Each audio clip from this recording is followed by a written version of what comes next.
굴 한 접시 드셨습니까? 미세 플라스틱 3,000개 드신 겁니다. 조개 좋아하세요? 중금속 10배, 노로바이러스 38% 오염, 한 달간 3,524명 간염, 11명 사망했습니다. 신선하다고요? 아닙니다. 영하 20도에서 바이러스 살아있고 85도로 1분 이상 끓여야 겨우 죽습니다. 여러분이 먹는 건 단백질이 아닙니다. 바다가 모아둔 독성물질 저장고입니다.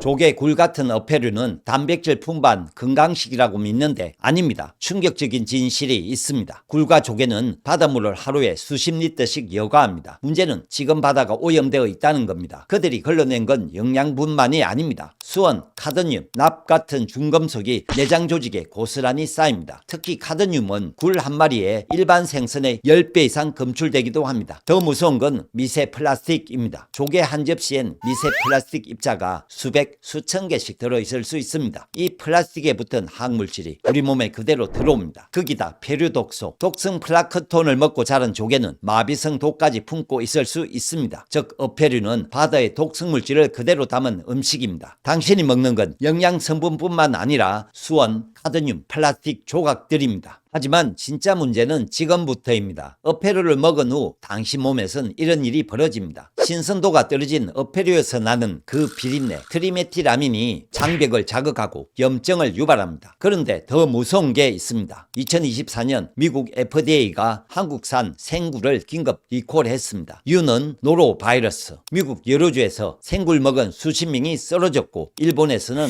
한 달 만에 3,524명 간염, 11명이 사망했습니다. 문제는 굴만이 아니라는 겁니다. 홍합, 바지락, 조개, 겨울철 어패류 대부분이 오염되어 있습니다. 굴은 최대 38% 오염, 홍합은 7.5% 오염, 바지락도 오염이 확인됐습니다. 노로바이러스는 눈에 보이지 않습니다. 신선해 보여도 맛있어 보여도 오염 상태입니다. 단 1개에서 2개 입자만으로 감염되고 영하 20도에서도 살아남습니다. 60도에서 30분 가열해도 소용없고 85도 이상 1분 이상 가열해야 사멸됩니다. 24시간에서 48시간 후엔 구토, 설사, 복통, 발열이 시작됩니다. 면역력 약한 분들은 탈수와 전해질 손실로 응급실 직행입니다. 노로바이러스 외에도 A형 간염 바이러스, 창굴, 큰입 흡충 같은 기생충이 들어있습니다. 물로 씻어도 절대 제거되지 않습니다. 그런데 끝이 아닙니다. 또 다른 문제가 생깁니다. 먹고 소화된 단백질은 간에서 대사되면서 암모니아를 만듭니다. 정상 간이라면 요소로 바뀌어 배출되지만 간이 약한 사람은 암모니아가 독성물질로 몸에 남습니다.